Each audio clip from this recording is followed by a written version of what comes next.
All righty, we are officially live. All Ryan right. just joined. What's up, buddy? How's it going, guys? Perfect timing.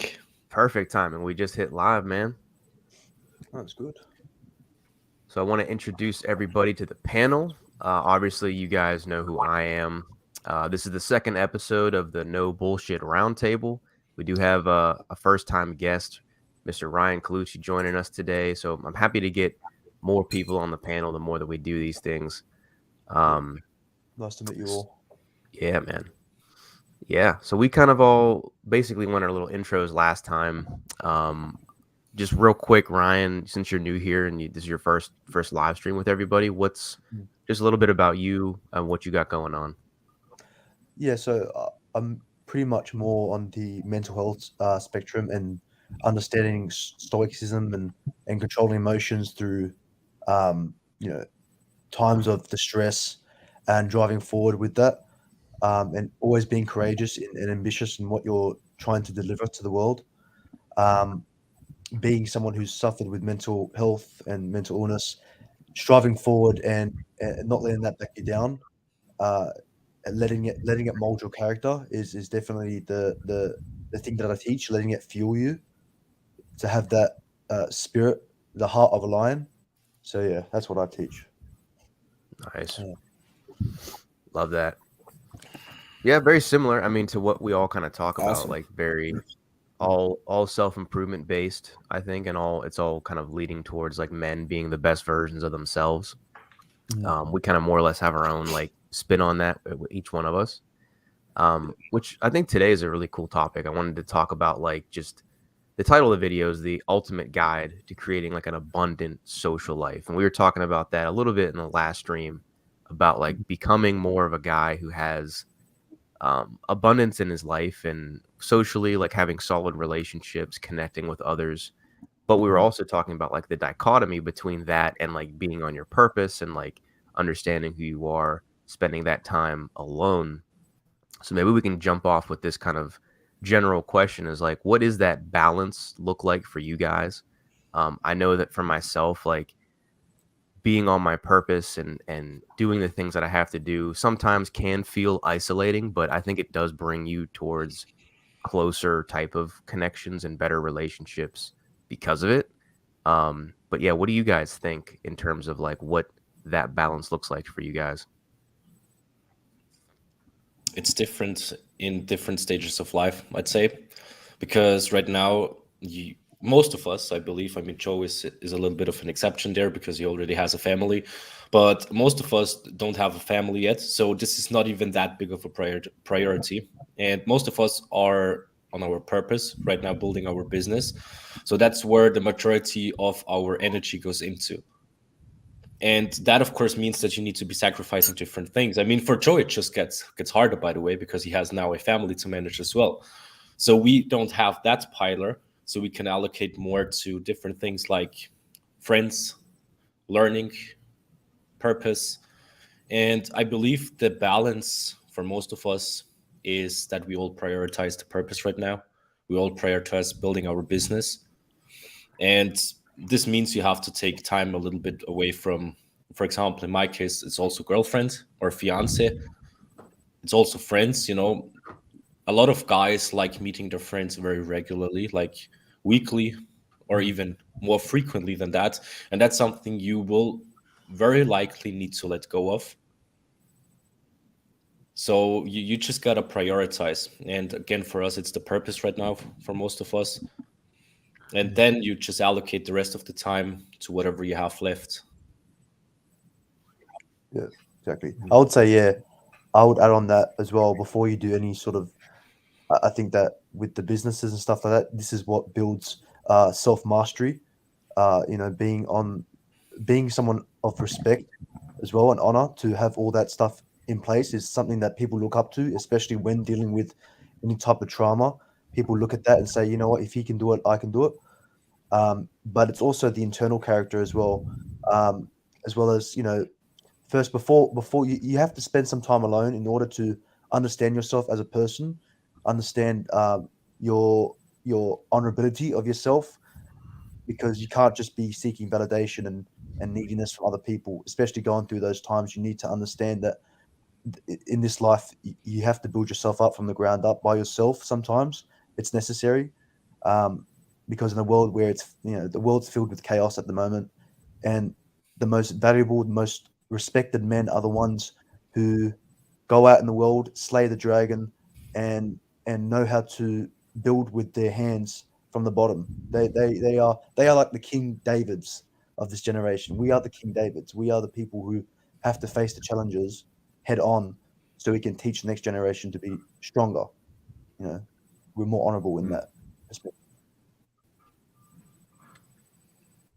So I had and I think it kind of comes down to like, oh, go ahead, Ryan. You're good, brother. You're good. Oh, there's a little bit of lag. I think that's what caused that. But anyways, I'll just say what I have real quick.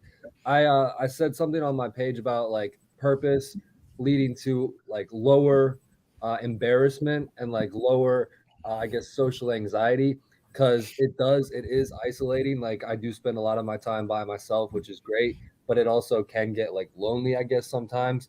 But it's because that you're alone and you're comfortable being alone that you really do seek less validation. This person commented, it was like, how does having a purpose lead to less embarrassment? Like, because I can't really remember the last time I was embarrassed.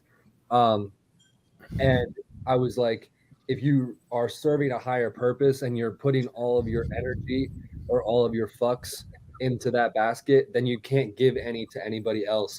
So having a purpose does lead to more social security, because if you're already alone, you can't get more alone than what you already are. And if you care, like if you can't get more alone than just being by yourself.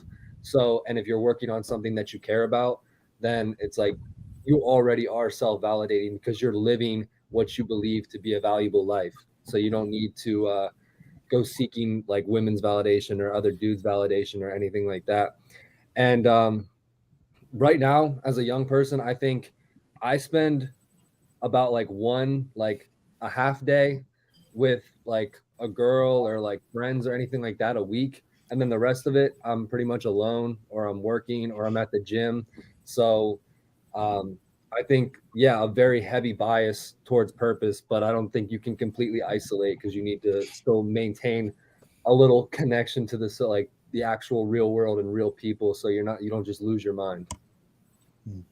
Fair. Yeah, definitely agree with that, Ryan. And pulling out of the collective, find our own purpose is so important, because it's kind of like we just kind of assume whatever's going on around us and the mindset around us. And if you look at any of the people who have really done anything amazing in this world that we still look up to this day, the MLKs, the Jesuses, the Buddhas, whoever, right? Throughout history, they've always pulled themselves out of the collective consciousness, because whatever people were thinking at that level was not it, and they were able to like step out and say, maybe we could think about things a little differently. So that's both ourselves away from that, because our purpose isn't going to be found in our typical friend group most of the time. It's going to be something much deeper. And so, yeah, what sounds like what all you guys are saying, which I align with.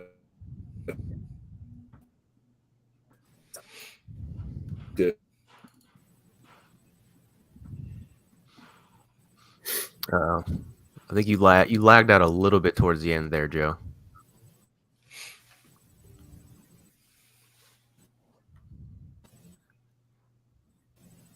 I think he's still in lag.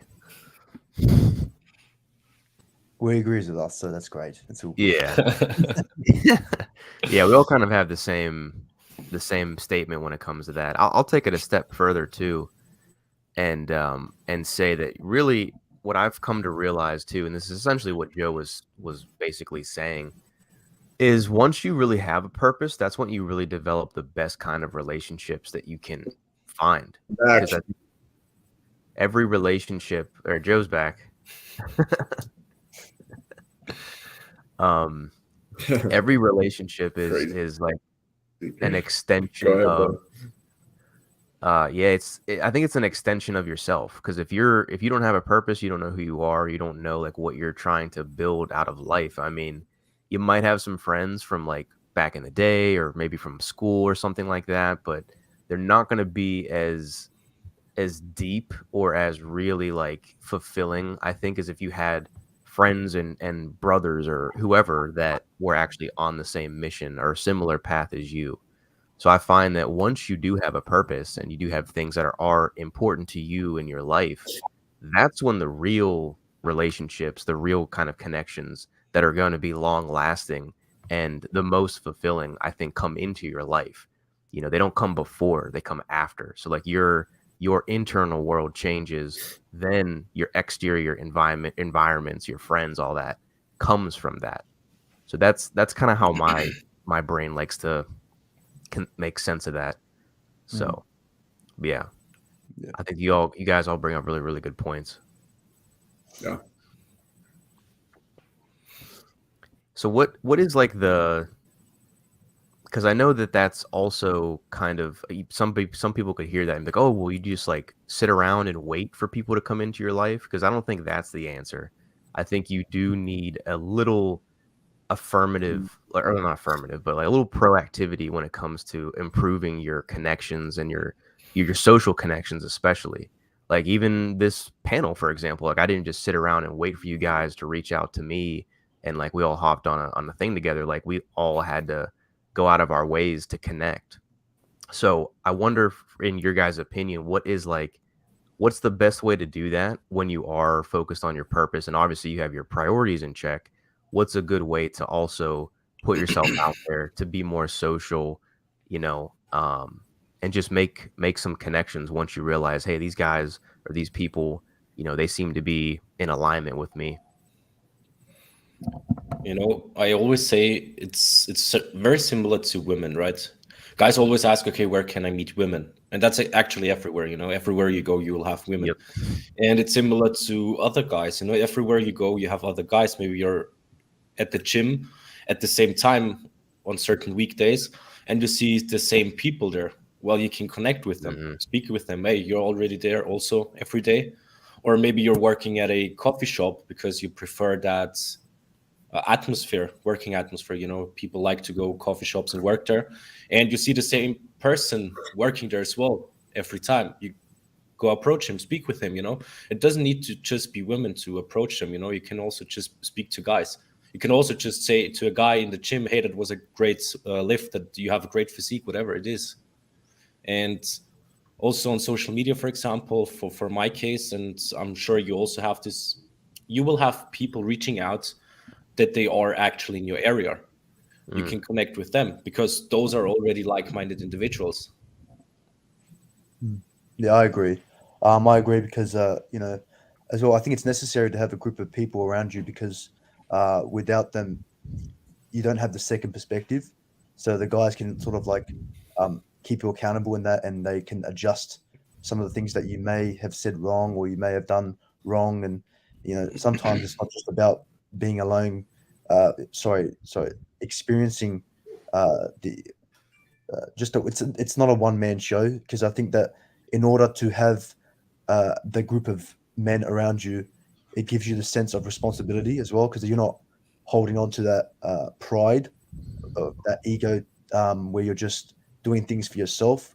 If you have that alter ego and you're doing things not just for yourself but uh, for the team of others and for the reputation and love for others, that makes you, and it all comes down to just uh, keeping your sanity and keeping your leadership. Leadership stems from the root of teamwork. So that teamwork is the absolute necessary, and you have to be willing to learn from others because sometimes people just think that they know all the answers. They don't, um, and that's how I've sort of adopted my mentality: is that you have to be a good listener. You have to be a good. You have to be willing to sit there and be taught. You know. So yeah, that's how I see it. I would say open-mindedness. None of the none of my friends or like none of my friend groups were really planned. Like they kind of came about it when I least expected it, or I didn't see it coming. Like all the people that I would like, if I've ever tried to connect with somebody, it never really worked. So I just kind of go about and, like kind of what like Manuel was saying, just like be social and keep an open mind. Cause like how I met Gene was open-minded. At first I was kind of like, who is this guy? Like, I think we started talking about something that he said on Instagram, and like I DM'd him, and then we just started talking and we got along. So I was like, it was as easy as that. And then the other people I met were in the gym. So, and I didn't necessarily like all the people that I call like brothers today. I didn't really, one of them I didn't really like in the beginning. So it's kind of crazy. Like you have to maintain an open mind and not, I guess, build up barriers between you and somebody else, because first impressions might not go great, but you guys might have a lot in common underneath the surface.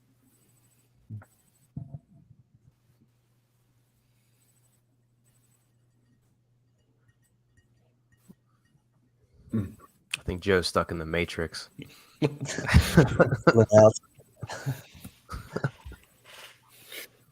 with the lag there. It takes a while to catch up. One thing I promote in my coaching group is like having people get out of their comfort zones, right? So putting them in things that are uncomfortable, going to groups, reaching out to other people. There's a lot of people just get so set in their ways, and hanging out with the same people. So going to entrepreneurial meetups, going to car meetups, those type of things where you get around people who are really kicking ass. And the other thing too is like, one thing that I know people avoid, and I avoid personally as well, sometimes like psychologically, is when I get around people who are doing better than me, there's an aspect of, I don't like that, right? Because I'm like, oh, fuck this guy. He's crushing it. I don't want to feel bad about myself. I'd rather get around people who are lower than me or at my same level. And really getting rid of that comfort zone mentality of, yeah, I'll get around somebody who's doing 100K a month or whatever, or a couple 7 figures a year. And when I see that, first, of course, I feel bad about myself because I feel like a piece of shit. I'm like barely making money, But compared to that, I'm like, okay, then it starts changing your mind. You start pushing your comfort zone. You start seeing bigger that there is a possibility out there. So at the end of the day, it's all about pushing that comfort zone, because it's very easy to get around people who are worse than you or lower level just to feel good about yourself. But to get out into groups that can actually, it feels awkward, of course. It feels weird to get around people where you don't know what's going on. You don't know what they're talking about. And they're at such a higher level. So I'm always getting people to try to push that comfort zone, because we do become the people we hang out with. And so even just online, getting around you guys and seeing what you guys are doing on there. I mean, you guys are crushing it. So to see it from that perspective, it's just going to make me level up my game ultimately at the end of the day. Mm. And don't be afraid to look like a fool. Like, just because Right. I haven't been embarrassed doesn't mean I haven't looked like a fool. I just don't care anymore. Like, there have been plenty of times where, I like legitimately might trip over my own feet. And it's like, who cares? Like, you just laugh it off. Like, if you say something stupid, who cares? Like, if people see that, like, they'll actually really appreciate that, because like they know that they can joke around with you and you're not going to get offended. That's one of like my pet peeves, is when somebody can't take a joke. It's like, relax. Right. But I get it. I used to be the same way. I used to be defensive. Anything that somebody said that threatened my ego, I was like, oh, like, what do you mean? Da, da, da. So yeah, just be comfortable in your own skin. Yeah, I could. I'll probably add to that as well, as someone that's probably the younger ones, like the 18, 19.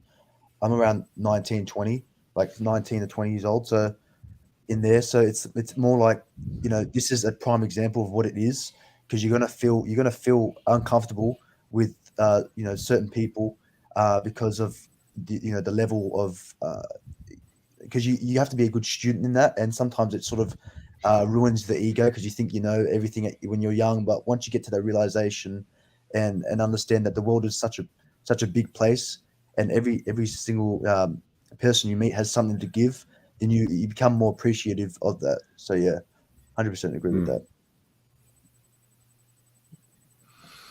Yeah, I think your identity plays a huge role. If you have a strong identity in who you are and what you stand for too, like you just you don't get really upset by things like that. I mean, especially when people joke with you. I mean, we talk a lot about women testing men.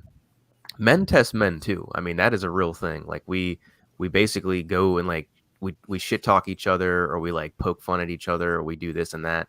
It's not because we don't like. I mean, sometimes it is because we don't like the person, but it most of the time is because like, yo, how much of a strong person are you? Can you handle a little, a little banter back and forth, or are you going to be like, oh, why is he making fun of me? Blah blah blah. Like you gotta have that strong will and that strong core identity, I believe, to even handle something like Mhm. that. Because I think when you're not strong in that area, you kind of fold, and you want the person to like you so much that you kind of change your behavior or your thoughts to please the other person, or try to do something that you think that they're going to enjoy, or think that they're going to like. And I think when you have a weak foundation, then you're more likely to do that. You're more likely to fall into somebody's frame, or whatever you want to call it. So I think that's where it starts, like knowing exactly like who you are, and what it is that you stand for. Learn to take his truth on the chin. Yeah. That's what David Dieter says in his book, where the superior man is to learn to take the truth on the chin, even if it hurts, because sometimes the truth is the best thing you can receive. You don't want to have fake friends who tell you fake things. Mhm. So yeah, That's true. That's true. And And I then think, let's just go ahead. go ahead. No, go ahead, Manuel. I was about to say, and the same is true for yourself. First of all, you gotta be able to take it to the chin, but you also gotta be confident enough to say something unpleasant to your friend. I always say, if something sucks, you tell him that it sucks. And that's important as well, because nobody likes. Maybe some people like, but it will not be beneficial for that person if you withhold the truth in order just to make him feel better about himself. Hmm. That's very true. Because you don't want yes men in your corner who are just going to tell you what you want to hear, and be like, oh yeah, everything's fine. Meanwhile, it's something that really is like fucking you up, and they're not telling you, or they're not telling you, yo, this what you did yesterday, it was whack. Like, don't do that again, or like they're there to check you. So I think that that's super super important. Because I mean, people fight. Like, brothers fight all the time. I have a brother. We sometimes we get into it. We still comes from a loving place because we want each other to be better. But there is going to be a little bit of that, that back and forth, because we are so headstrong. I don't know if it's because we're Italian and that's why we have a little bit of extra fireness, which it happens. But I think that that's necessary, because any real relationship, I think there's always going to be friction. There's always going to be something that you guys disagree with, or there's something that is, maybe bothering one of you or both of you. And you kind of have to hash it out a little bit sometimes, not physically, obviously, but sometimes can get a little bit intense. But I think that that's necessary. I see being honest and like sharing your mind or your criticism honestly as a favor, because if like I'm not close to you, like something I used to do is interject my opinion about everything to everyone, and it just creates barriers. Now I hear things I disagree with all the time, but I just ask why. I'm interested in why they think that is, and I don't really care about what sharing my own thoughts, because I already know what I believe and I don't need to try to convince them. But like I basically like dig into what they think and why they think it, so then I'm better able to establish if I want to get closer to them or not. Meanwhile, they still like me because I'm like a interested guy. Be interested to be interesting. So like they're getting along with me, I'm getting along with them, and if I don't really like what they're saying, then it's like I don't have to really be around them. But basically pick your own battles, because like I'm not going around trying to make everyone believe what I believe when people like believing what they already believe. So if you're close with me, I'll share that honest opinion, but not trying to force my opinion down everyone's throat has really saved me a lot of like headaches and I guess like social tension. That's a good point. Yeah. Everybody makes wants to sense. assert their opinions. One thing that Yeah, No, sorry. go ahead, Joe. You know, You're yeah, good. one thing this lagger is killing me in a little. But anyway, one thought that came in was the idea of you cannot care what other people think of you, and still care deeply about other people, right? And that's a weird paradox there, because there's people who say like, I don't give a shit what people think about me, right? And they're just kind of like whatever, but they don't care about other people. They literally are like sociopaths, right? But in my mind, you can turn off that part of you that cares what other people think of you and still actually love people deeply. And I think it's that dynamic, that paradox, that actually enables people to tell the truth and tell people what something that will actually benefit them, but have the thick skin to actually receive the hate that will come back from that, right? Because some people don't want to hear the truth. So again, having that paradox there where you just you honestly can be honest, you can be open, and you can tell people something that can really benefit them without worrying about all the negativity that may come back there. Because again, there are people who just go out and they have no filter, but they also have no feelings towards either, you know? So it's like the best of both worlds is to be able to let go of that filter, but do it in a compassionate way where you're actually coming from a deep intention of helping other people, you know? And that's the most powerful method you could have. I mean, you look at somebody like Gandhi or something like that, like where he was able to tell these truths to so many people, but they literally wanted to murder him, you know what I mean? Take his life out and stuff. So I try to think about those type of things when I'm putting out content. I'm like, okay, will this benefit people? And it may not make me look the best. It may not actually promote me, and people may not like it. But at the end of the day, if I tell this to somebody and it changes their life, it benefits their mental health, their emotional health, fuck it, I'm going to say it. You know what I mean? So it's that mindset really kind of helps when it's around you, and you want people in your circle that really care about you, aren't just trying to bring you down just to talk trash, but they actually want to give you good advice. And they're doing it out of a place of love, but they also don't care about how you're going to react to that advice, because they know, you know, where they stand with you, and they're doing it out of love. So I try to surround myself with people like that, and I try to do that myself. That's just like respecting yourself as well. Like, you know the art of love, and you also know the art of respect. And I think that's most important, even going into, and I know I'm only 20 years old, but that's a valuable lesson going into fatherhood as well, because we have so many fathers who play the victim, and we have so many guys who are trying to please other people based on, you know, feeling unfulfilled and unliked. But the thing is, you don't have to feel liked, you just have to feel respected.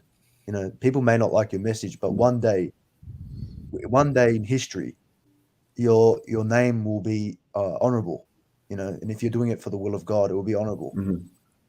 And that's a thing that women like. Women in a relationship, if you get like a promotion, or, you know, you get super jacked and like ripped and everything, and if you go to her and are like, are you proud of me? Like, you don't have to actually say that, but like when you look for her validation for something that you've been working on, that is an instant turnoff. She wants to know that you're your own man and that you can be proud of yourself.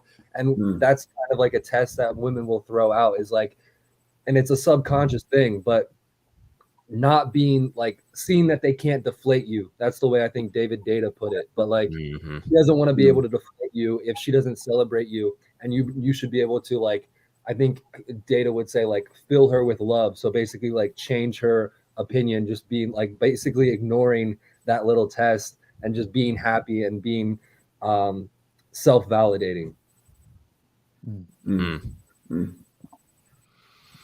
I agree with that.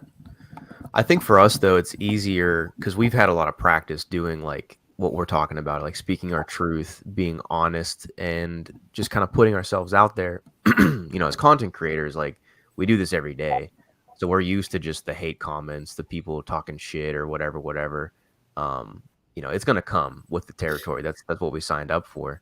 So I'm wondering too, like, for you, for the average guy watching this who maybe doesn't make content, he's not used to being in this kind of industry, you know, how could he potentially start to become more honest? What steps does he need to take to put his truth out there more, be unapologetic, and just have that air of confidence about himself.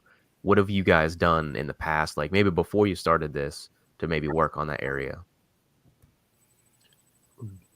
The very first thing a guy should start doing more is speaking his mind more freely. And I know this is hard because this comes from an ex-people pleaser.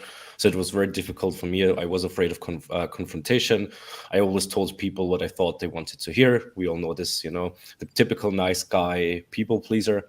And it's not until the moment you actually start saying what you want to say. It's all about self-expression. As long as you're not in a state of self-expression, you will never feel confident about yourself.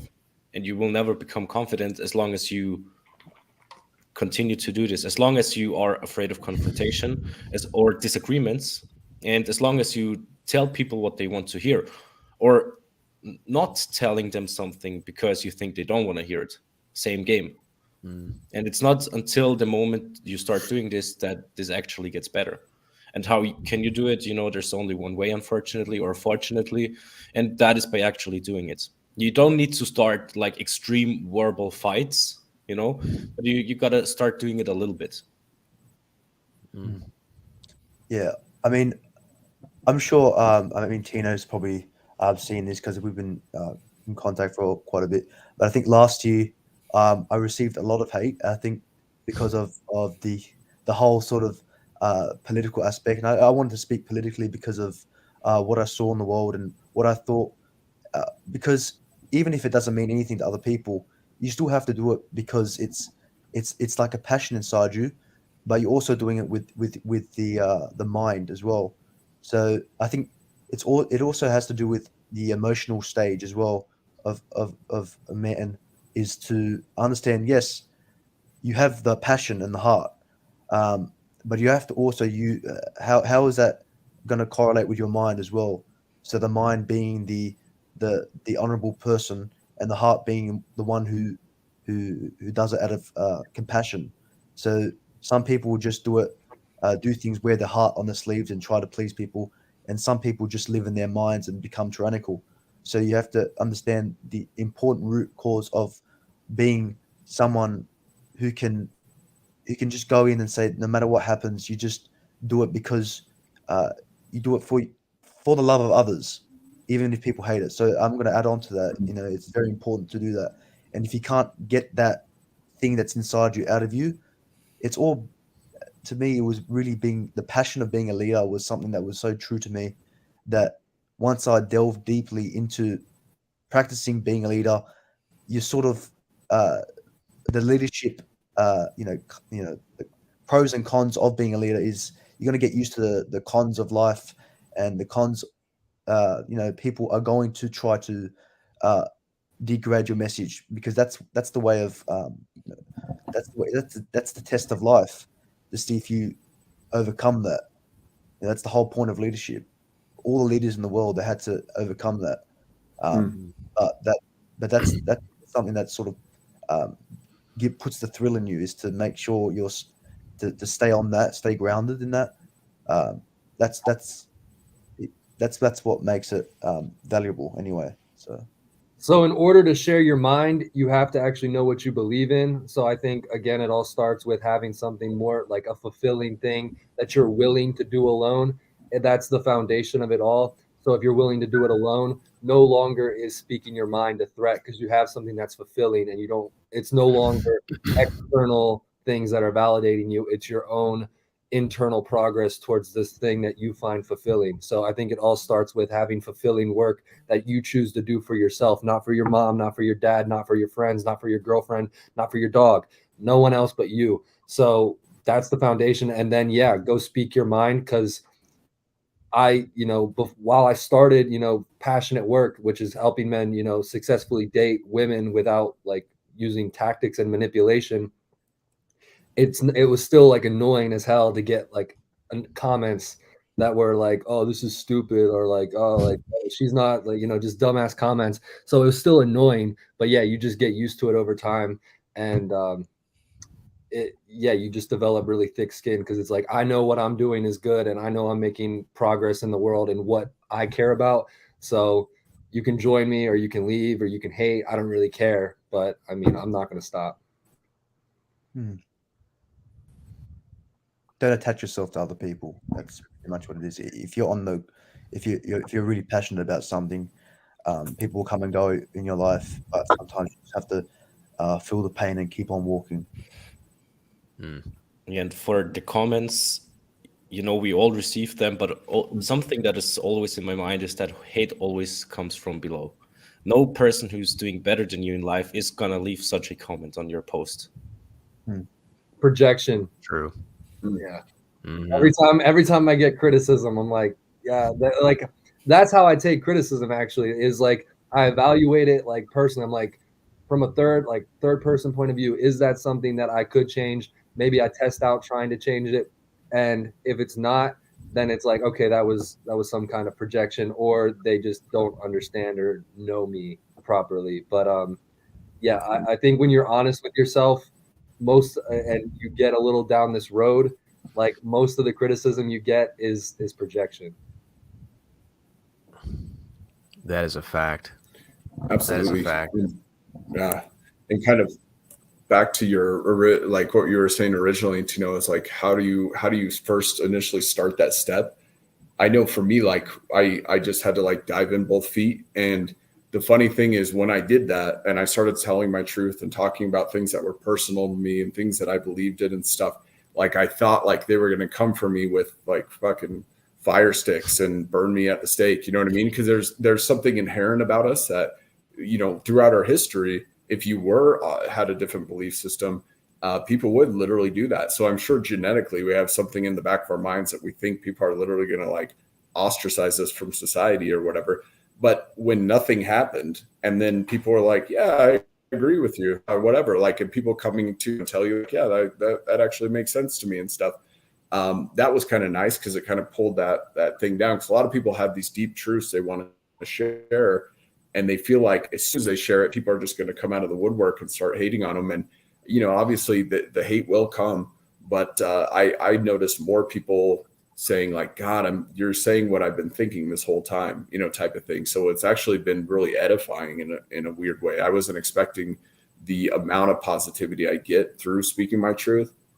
And so that's kind of helped with that process a little bit. But also when it comes down to the arguing side, like in my business, I've got another business I run like with a physical therapy and blah, blah, blah. And I get my clients in there and they will talk about stuff that I totally disagree with on almost every single level. And the thing that always runs through my mind is this the hill I want to die on, right? And if it's not, I just let it go, because there are plenty of hills that I could start, nitpicking this, nitpicking that. But at the end of the day, I'm losing money because I'm going to client and chase them away.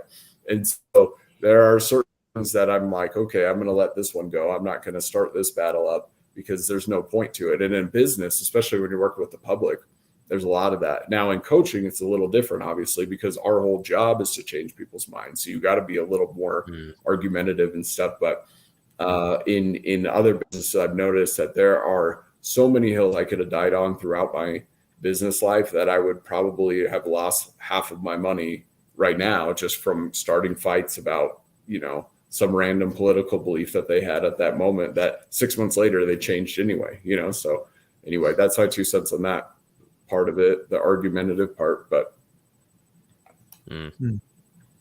as well, I think every good leader as well is not one who argues, because in a sense, if you're someone who's being looked at as someone who is preaching, you have to be able to withstand all the arguments and just let everything go and show that you are letting everything go, because that's the whole point. Because if people see, oh, he's arguing back, then it's just people who are just victims arguing back and forth. And that's not leadership. Victimhood's not leadership. If you manipulate people into thinking you're the leader, and then once they try to test you in that, you just come off as a victim, you can't be trusted. So every person, every coach, every person who wants to put themselves out there, you have to be able to first heal yourself and understand the aspect of, taking responsibility, and like you said, feel the pain, keep on walking. So that's very important. I agree. I think too, to branch off more or less what all of you guys are saying, when it comes to like honest expression and honest truth that you have. I'm rereading my one of the books that I've one of my favorite books lately is Models by Mark Manson. I've been rereading that lately, and one of the pages in there talks about honest living, and to truly become like a man who's like is speaking his truth, who's being in alignment with his core values. You have to start like living that life in your life first. Like, for example, if you're overweight and you want to get in good shape and you tell yourself, man, I want to be jacked, I want to be in shredded, blah blah blah. Well, start going to the gym and like start actually like proving to yourself that that's the kind of man that you are. Are you living that way? And if not, why? Like, you're basically being dishonest with yourself by not going to the gym and doing what you said you were going to do. Or, if you work a job you hate, you're in a 9 to 5, but you want to start a business, why are you not starting that business yet? Like, why are you still living a life that is dishonest to your core values? So I think that that is a really important first step, is even like looking at your own life first and looking at the things that you're doing and saying, is this truly what is serving my best self? Or is it just something I don't want to do right now? Is this something that I'm dissatisfied with? And if it is, why am I not changing it? And I think that's honestly, if you start there, then you'll have an easier time, I think, expressing your truth to other people, because you're already living your truth at that point. It's what you do privately that counts. Yeah, Yeah. exactly. Yeah. For sure. So like what's kind of the I guess to kind of bring it full circle too, because that kind of does tie into like having an abundant social life. I think that also makes like what comes up for me is you're not going to be friends with everybody either. I think that's also important to mention. Like, you're not going to have every single person in the world agree with you, understand your truth, and want to be on board on ship with you. It's just not realistic, and I think that that's normal. Like, you don't need to have everybody in the world support you or be a part of your crew. Essentially, I think that'd be a very draining experience trying to please, like trying to have everybody on board and everybody loving you and everything. So you need that balance of like a little bit of disagreements with a lot of a little bit of agreements as well, because you're not going to be able to please everybody. So what are your guys' thoughts on that, like not being that guy that has a huge network of friends who pleases everybody? Like, you're going to have people that just straight up just don't like you. Having a huge network of people you are aligned with, perfect. Having a huge network with people who you're not aligned with, not so good. Waste of energy, actually. And it goes for men and women, right? You also have to reject women who don't align with your mission and values. And the same is true for men. Because, what are you going to build in that relationship? And I'm talking about the interpersonal relationship. You don't have aligned values and principles. And the only thing is going to happen is that the person, let's say, you are a man of excellence, you're into self-improvement, you're working on yourself, but you still have those old friends, and they're not as ambitious as you. In reality, let's say they're not ambitious at all. Let's say they're playing video games all day long, smoking pot every day, going partying every weekend. Like, what are you going to do with him? He's just going to pull you down and stop you from becoming your most excellent self. Yeah, it's good to have people around who actually know you and are like-minded like you, because it's I think that being the single line amongst sheep is very, very hard, because uh, sometimes you will sort of fall a bit off track and you might question what you're doing and stuff like that. But if you have someone there, likely, who's willing to lift you up, and it's like, okay, at least somewhat, at least what you're doing is worthy. Because I think what I do is I try to at least have at least one person I know that I'm doing something right. Like, who sort of looks at me and says, yeah, I think it's good, because that's what gives you the belief. It's to know that you're inspiring people. Um, but it's very important to have like-minded people, because with that, it sort of takes the stresses off of life, because this is human nature. You're going to have a lot of people who are going to try to drag you down, but that's the whole.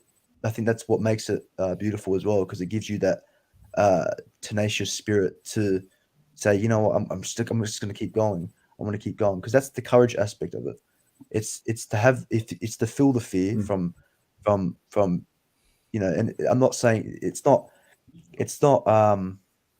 you're going to have fear as men or as people in general, because you're gonna everyone, human emotions are, you're gonna feel these emotions, but it just determines on your actions. And I think that when there's a challenge that society throws at you, and you can be able to think, you're passionate at overcoming it, that's what gives you the fighting edge. You have to be a fighter in order to be a lover. So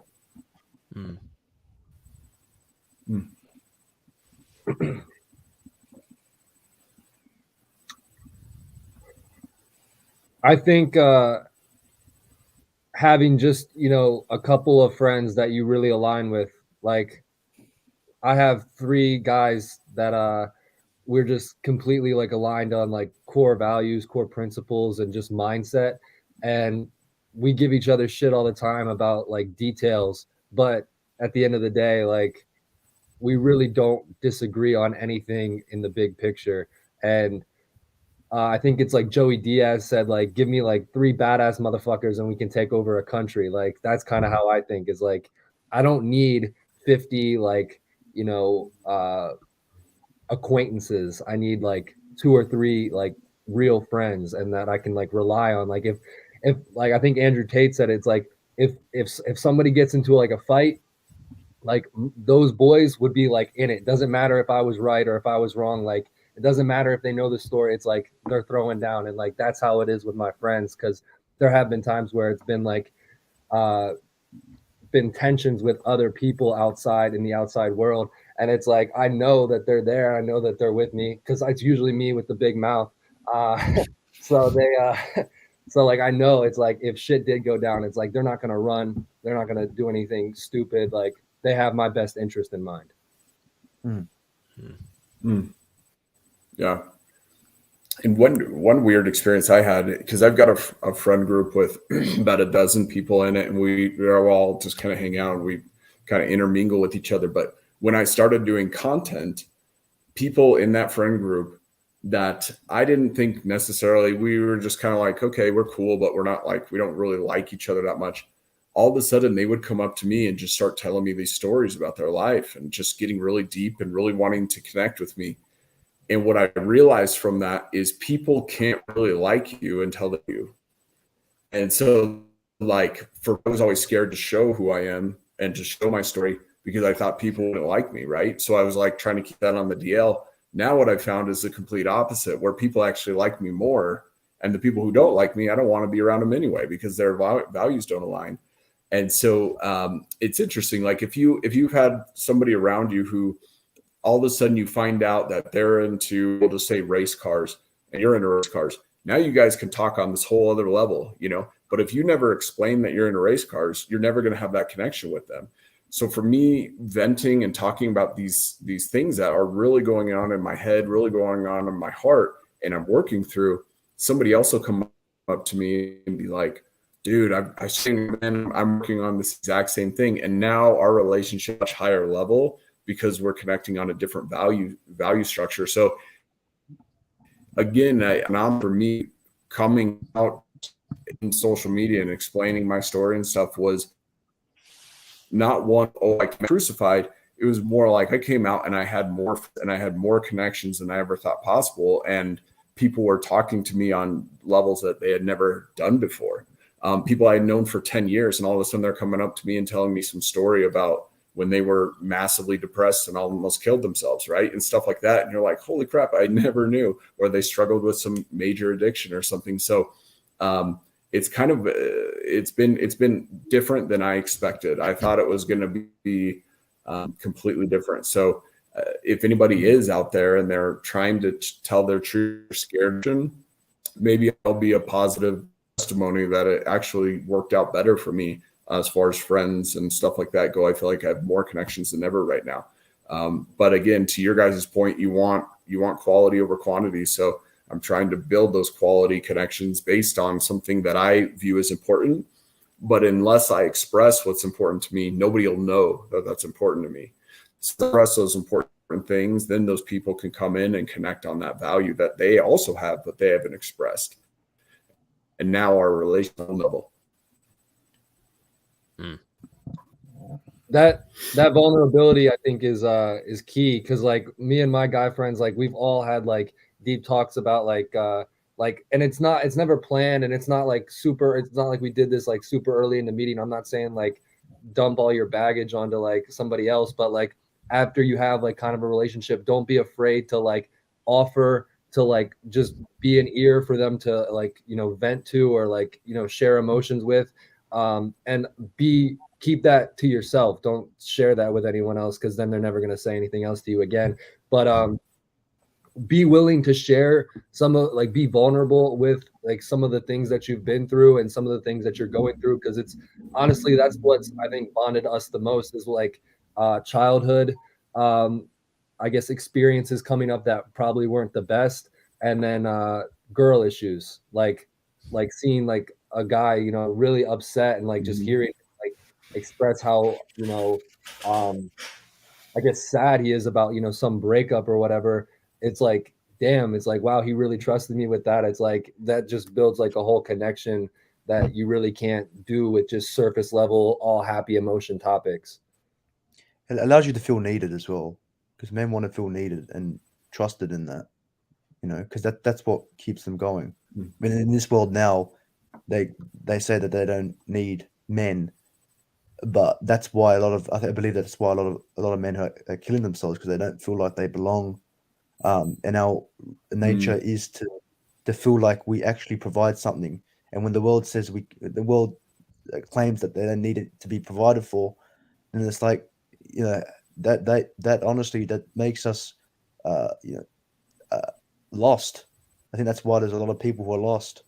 So I think that this whole society in itself, or whoever's controlling the society, wants to put us down, because they see a psychological aspect of what actually makes us more fulfilled in life. And it's not the money we attain, it's not the, you know, the materialism that we attain, it's the ability to, any honorable man is the ability to actually give and have something to give. So yeah. Contribution. Yeah. Yeah, that's huge.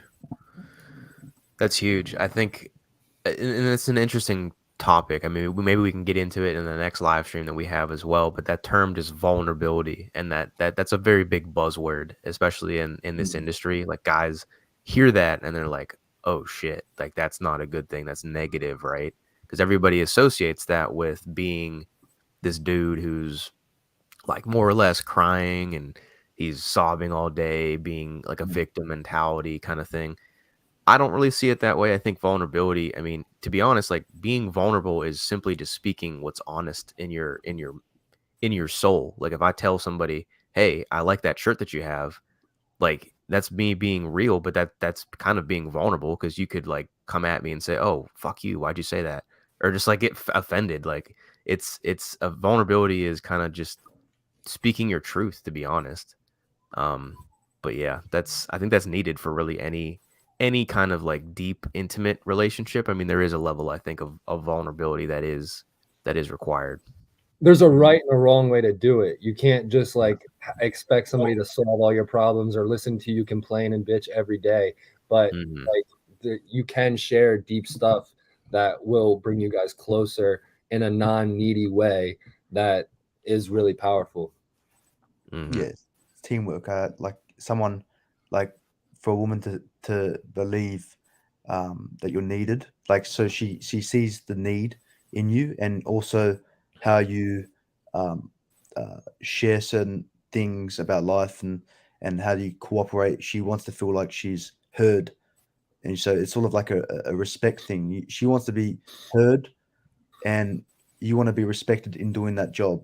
So that's the polarity that keeps any relationship or any emotion and logic stable, and it strengthens the bond. Yeah, I agree. Manuel, what's your thoughts on vulnerability? I know you post a lot about that in your content. You already perfectly said it. Basically, vulnerability has nothing to do with weakness, but it's often it gets often confused with weakness because of the wrong image we get from certain aspects from the dating niche. I'm not naming anything. I'm not bashing it again in the live stream, but you all know what I'm talking about. And in those areas of the dating niche, it gets beaten down, and it's not just in those areas of the dating niche. You can see it throughout society. Maybe I'm not sure. I'm sure some of you or some of the viewers had experienced this, that their dads, for example, didn't encourage that vulnerability. Basically that, oh, man up, and oh, you have no reason to feel like this, da da da da da. And that's also like it's societal conditioning, which also leads to that confusion. But vulnerability is actually strength, but it only comes from strength if you keep certain things in mind. Again, if you're using her as a coping mechanism, if you're using her just to basically get it off your chest and expect her to handle that problem for you, well, then it's weakness, certainly. But if you're sharing it because, for example, if you're feeling down in your relationship, she will notice it in your energy. We have bad days. We have very, very low days where we feel low energy, where we're not in positive energy, not inspired, and she will notice that, right? And being vulnerable is saying, hey, listen, I don't feel well right now, but everything is okay. It's just a bad day, just a bad phase. It's sharing with the intent of letting her, getting you to know better. It's sharing for connection. And that's what's vulnerability, real vulnerability.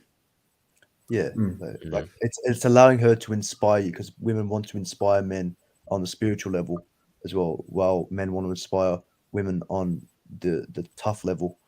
So it's allowing each other to work their magic. That's what creates the good bond. That's well said. Joe, do you got anything to add about that? Yeah, when the whole Brene Brown vulnerability thing came out, I remember thinking there's something wrong about this. And I like Brene Brown. I like the idea of coming out, but there was something that was just a little off to me. And I think one thing that I didn't align with was the idea of this, where vulnerability, you're just like, blah, here's my problems. And you won, like you did it right. You know what I mean? Where you just literally just vent to everybody, and that's vulnerability.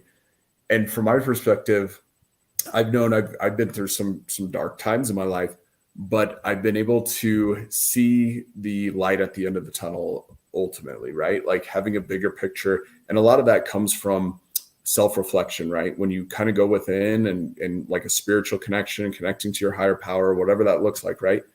And when when you're connecting to that, you can express the negative, but at the end of the day, you see the bigger picture, just like Manuel was saying, like, yeah, right now I'm going through it, but I do know ultimately everything's okay. And I almost get the feeling if people just come out and they're just venting about all these negative things and how horrible life is, they don't really see the full picture. And therefore, they're not really being truly authentic. They're just seeing it from this little perspective. And so to be truly vulnerable is to be truly authentic. And that means to see the bigger picture, to see through not just our material lens, but see through a spiritual lens, see through something deeper.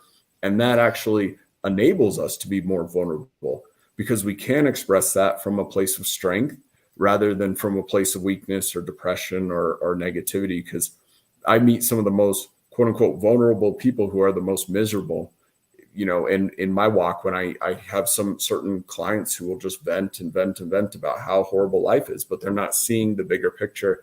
And so I think vulnerability with a spiritual perspective is key, but vulnerability from a purely materialistic perspective is just a downward spiral. So coming back to that self-reflection, coming back to finding out who we are, what is our purpose, what is our higher power, whatever that looks like for you, and aligning with that, that's going to help us actually be more vulnerable and actually have some solutions as well. Not just here's my problem, try to swallow that. It's more like here's my problem, but here's a few solutions that I feel may work. And then the person can kind of bounce those back and forth. But it requires you to be honest enough to be open about your problem as well, but still having that kind of spiritual perspective in there, I think is so key. You can't collapse. You got to be able to share, but while keeping a positive mindset. Like that's a lot what he was just saying. Like, so like, yeah, this hurts, but like, I still have faith. I'm still going to believe in like, this is all going to work out. This is just a part of the process. So I think that's really good what Joe said. Mm-hmm. And sometimes our friends will have that'll help us and they'll give us that faith, right? And that's why you want to be vulnerable with the right people too, because sometimes if we're vulnerable with the wrong people, they're like, yeah, that sucks. Your life's horrible. Have a great day, And so that's not a good place either. But and they also know like you have to be vulnerable with the right people, because if you're vulnerable with the wrong people, they know how there's some people in the world who, especially the envious, who look at you and they see what your spirals and your downfalls are, and then they use it, and then they try to use that against you, which is what we're seeing in society today. So we got to be careful with how much we share, and if we share it to the right people as well. So right, good point. That's very true. Yeah, you guys all bring up really, really good points, and I think we can that could even be a separate topic on its own, to be honest, and like have a live stream about just that, or branching topics, because that does go into a lot of different areas. But I think we really talked a lot about social abundance and just how to create that awesome set of relationships and connections in your life today. We are at the hour mark, so I want to respect all your guys' times. I know we all have things to do today. Is there any last statements or anything you guys wanted to say before we end the stream? there's always a solution. That's the top. There's always a solution. There you go. And one thing too is this to me is like, this is the whole goal, like this mastermind right here, getting around people who are doing their own thing and doing big things on their own level. I appreciate melding of the minds that we're having here. So I really value this as part of my relationships in life, right? This is I don't get around people like this all the time. I mean, my friend group aren't into social media as much, so to be in this group right here is very valuable to me, and I'm very respectful of that. Yeah, I'm grateful to have people in social media, because people, like a lot of people in my life don't even know that I'm doing it. Like I don't really talk about it because I don't feel like explaining it, and then like a whole bunch of questions. So, and the friends that do know about it, it's like they know about it, but they can never truly understand I guess some of the stuff that goes into it. So yeah, I love having you guys to talk to and share thoughts with.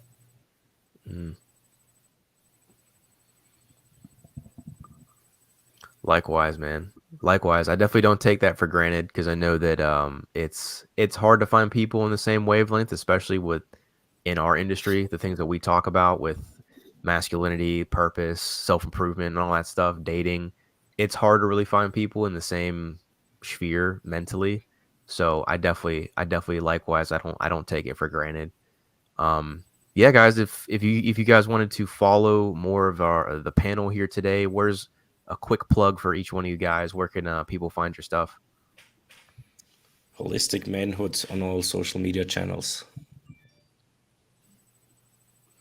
Mine's just I like to change my name just to see how the Instagram goes, but mine's Ryan_Colucci.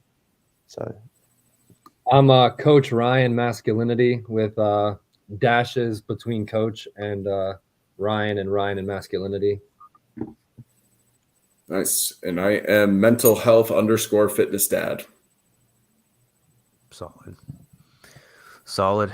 Yeah, and you guys know where to find me. Obviously, you're on my channel, but you can find all my stuff, The Sophisticated Man, Instagram, TikTok, YouTube.